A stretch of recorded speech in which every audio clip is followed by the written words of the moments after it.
America और Britain दोनों का सबसे तगड़ा वाला हमला रूस के ऊपर। रूस की सेकेंड स्ट्राइक कैपेबिलिटी क्या खत्म कर रहा है अमेरिका, जानेंगे ये क्यों बहुत महत्वपूर्ण हो गया है और रूस में इस वक्त हलचल क्यों मची हुई है। जहाँ एक तरफ ये सब कुछ हो रहा है ना, तो वहीं दूसरी तरफ रूस ने भारत को बहुत बड़ी खुशखबरी दी है। जानेंगे क्या कुछ चल रहा है जियोपॉलिटिक्स में, आइए जानते हैं इन खबरों को विस्तार से। एकदम से ना जियोपॉलिटिक्स में धड़ाधड़ चीजें बदल रही हैं। एक संधि थी रूस और अमेरिका के बीच, हालांकि ये संधि अभी भी है, जिसे कहा जाता था स्टार्ट संधि, और ये स्टार्ट संधि की शुरुआत हुई थी 31 जुलाई 1991। 5 दिसंबर 1994 से ये इफेक्टिव हो गया था, यानी इस संधि को मानना शुरू कर दिया था दोनों देश ने। फरवरी 2021 में ये संधि खत्म होने वाली थी, लेकिन 5 साल के लिए इस संधि को बढ़ा दिया गया। ट्रंप के समय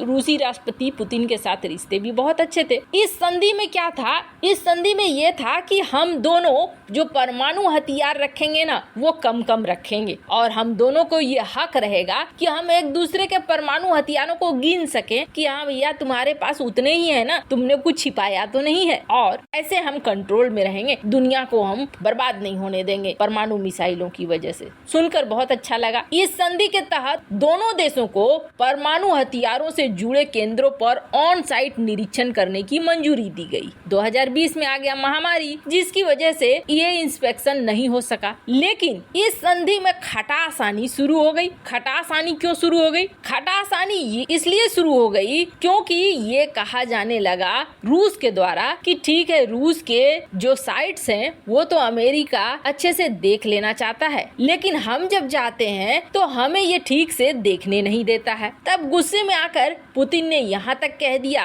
कि हम इस स्टार्ट संधि को मानेंगे ही नहीं, अब इससे हम निकल जाएंगे और हम अपने अपने परमाणु हथियार बनाएंगे। अब सबसे बड़ी बात ये है कि रूस के पास 6257 परमाणु हथियार हैं, ये आधिकारिक तौर पर, और अमेरिका के पास है 5550। अब छिपा कर इन्होंने कितना बनाया है ये तो ये दोनों ही देश जाने, पर अमेरिका को डर लगा रहता है। अमेरिका को ये डर लगा रहता है कि अगर हमने परमाणु हमला कर दिया रूस के ऊपर तो रूस इसका बदला लेगा, और रूस जब बदला लेगा तो वो बहुत जबरदस्त बदला लेगा कि जाहिर तौर पर रूस के क्षेत्रफल को देखेंगे आप, रूस काफी बड़ा है, तो एक ही बार में एकदम से रूस को तबाह तो नहीं किया जा सकता है। अगर रूस पे एक भी मिसाइल गिरती है, परमाणु मिसाइल, तो वो दनादन अपनी परमाणु मिसाइलों का इस्तेमाल कर लेगा। तब कथित तौर पर अमेरिका ने इस सेकेंड स्ट्राइक कैपेबिलिटी यानी बदला लेने की क्षमता, इसको ही खत्म करने का एक प्लान सा बना लिया, और इस प्लान का खुलासा रूस का रक्षा मंत्रालय कर रहा है। रूस का रक्षा मंत्रालय कह रहा है कि गैर परमाणु हथियारों का इस्तेमाल करके अमेरिका एक योजना बना रहा है ताकि रूस के परमाणु हथियारों को तबाह किया जा सके। रूस का परमाणु हथियार अगर कम समय में ही तबाह हो जाते हैं, जिस पर किसी तरह का अंतर्राष्ट्रीय प्रतिबंध लागू न हो, किसी तरह का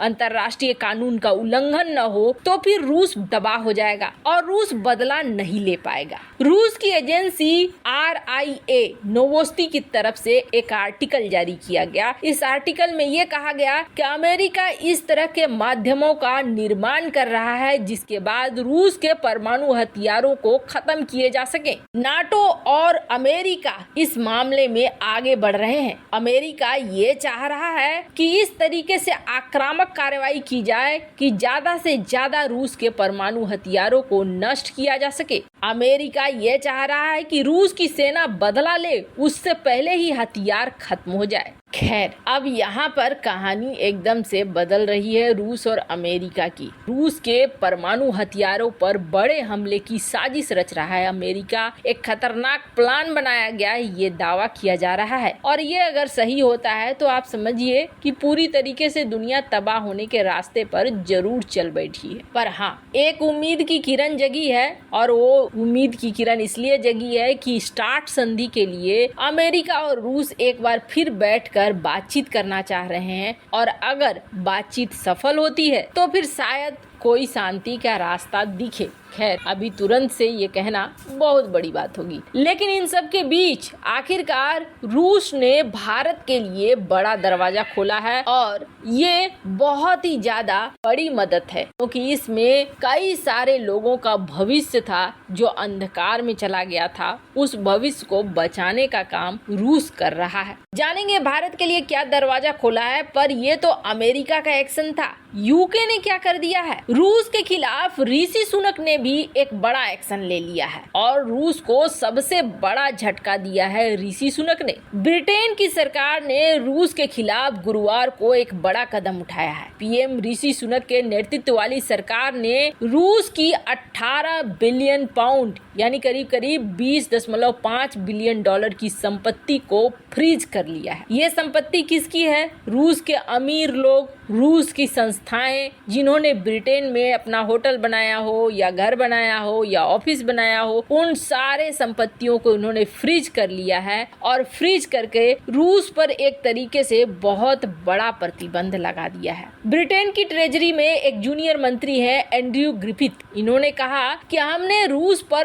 अब तक के सबसे गंभीर प्रतिबंध लगाए हैं। हमारा ये कदम रूस के लिए एक बड़ा आर्थिक झटका साबित होगा। हमारा साफ संदेश है, हम इस युद्ध में पुतिन को जीतने नहीं देंगे। आपको बता दें, रूस और यूक्रेन के बीच 8 महीने से अधिक से लड़ाई चल रही है। शुरुआती वक्त में बढ़त बनाने के बाद पुतिन की सेना अभी एक अलग रणनीति पे जरूर चल रही है। रूस के रक्षा मंत्री ने बुधवार को यूक्रेन की दक्षिणी शहर खेरसोन और उसके आसपास के क्षेत्रों से पीछे हटने की घोषणा की है। पर इतने पर नहीं रुके हैं। यूके और यूएस यूएन में फिर से एक प्रस्ताव लाया जाएगा सोमवार को, जिसमें मतदान होगा कि जितना भी डैमेज हुआ है यूक्रेन को उसकी पूर्ति करेगा रूस। हालांकि अभी ये लड़ाई लंबी चलेगी। पर इन सब के बीच भारत के लिए रूस ने एक बड़ा दरवाजा खोला है और बहुत बड़ी खुशखबरी दी है। दोनों रूस और यूक्रेन की लड़ाई का अंत तो अभी नहीं दिख रहा है, लेकिन इतना जरूर है कि यूक्रेन में जो विदेशी छात्र पढ़ रहे थे उनके लिए सबसे बड़ी समस्या खड़ी हो गई है। भारत के भी छात्र थे जो मेडिकल पढ़ने के लिए गए थे और वहां पर जब युद्ध के हालात बने तो वो वापस आ चुके हैं। अब यहाँ वापस आने के बाद ये सुप्रीम कोर्ट की शरण में गए कि हमने